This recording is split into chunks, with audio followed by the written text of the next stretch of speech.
সিন্ডিকেটৰ ক্ষেত্ৰত অসমৰ সংবাদ মাধ্যমসমূহ কিয় নিশ্চুপ, কিয় নীৰৱ? কিয় সিন্ডিকেটৰ বাতৰি অসমৰ প্ৰথম শ্ৰেণীৰ সংবাদ মাধ্যমসমূহত বিস্তৃত ৰূপত প্ৰকাশ নাপায়? এই কথাটো আমি সুদীৰ্ঘ দিন ধৰি কৈ আহিছোঁ, কিন্তু ফলাফল শূন্য। আপোনালোকে মন কৰক, অসমৰ সৰ্বস্তৰত ব্যাপক ৰূপত সিন্ডিকেট চলি আছে, আৰু এই সিন্ডিকেট সম্পৰ্কে যদি কোনোবাই কয় সেইটোহে ক'ৰবাত এক কলমৰ বাতৰি হয়, কিন্তু অসমৰ বেছিভাগ সংবাদ মাধ্যমে নিজাববীয়াকৈ অনুসন্ধান কৰি কোনো ধৰণৰ সিন্ডিকেটৰ বাতৰি পৰিৱেশন নকৰে।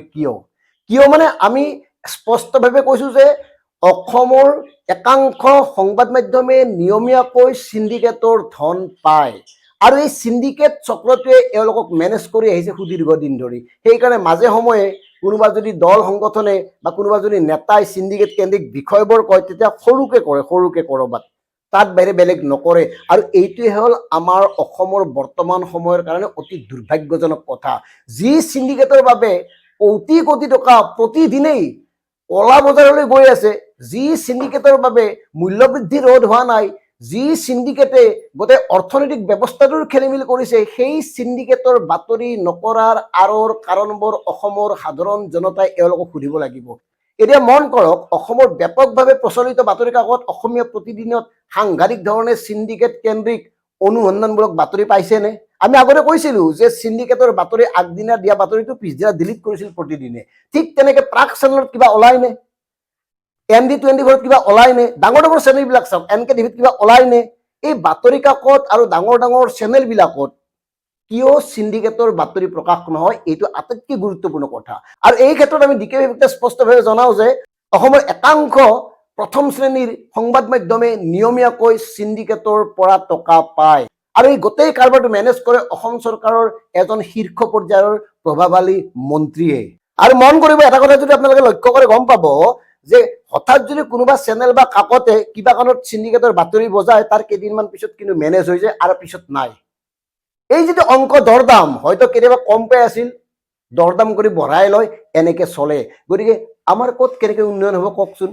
যেনে ধৰক এতিয়া জুবিন গাৰ্গৰ যিটো চাৰ্জশ্বিট কেন্দ্ৰিক বিষয়, বাতৰিসমূহ যদি লক্ষ্য কৰে, মানে SITৰ বিষয়ববীয়াসকলে যি কৈছে সেই বাতৰি হিচাপে প্ৰকাশ হৈছে।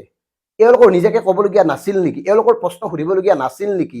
গতিকে এই কাৰবাৰবোৰ যদি আপোনালোকে বিশ্লেষণ কৰে, অসমৰ সংবাদ মাধ্যমক যে একাংশ সিন্ডিকেট সম্ৰাট বা চৰকাৰৰ একাংশ মন্ত্ৰীয়ে মেনেজ কৰে সেয়া নিশ্চিত।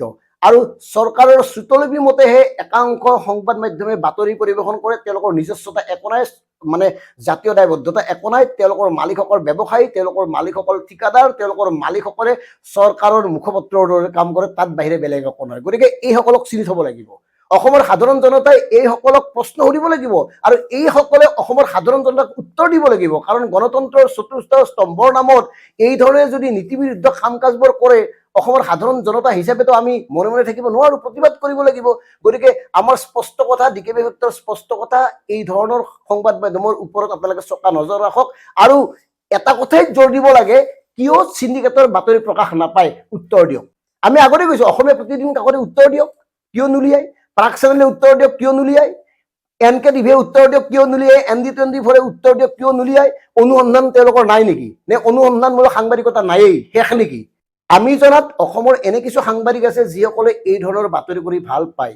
অনুসন্ধানমূলক বাতৰিৰ বাবে নিজকে দায়বদ্ধতাৰে সমৰ্পণ কৰিব পৰা একাধিক সাংবাদিক আছে, কিন্তু তেওঁলোকক মালিকসকলে কামত নখটুৱায়, সেই কামত যাবলৈ নিদিয়ে। কোনোবাই যদি কিবা কাৰণত অনুসন্ধান কৰি সুদীৰ্ঘ দিন এই ধৰণৰ বাতৰি আনেও প্ৰকাশ নহয়। এয়া হ'ল অসমৰ নিষ্ঠুৰ বাস্তৱ। ধন্যবাদ। জয় অসম।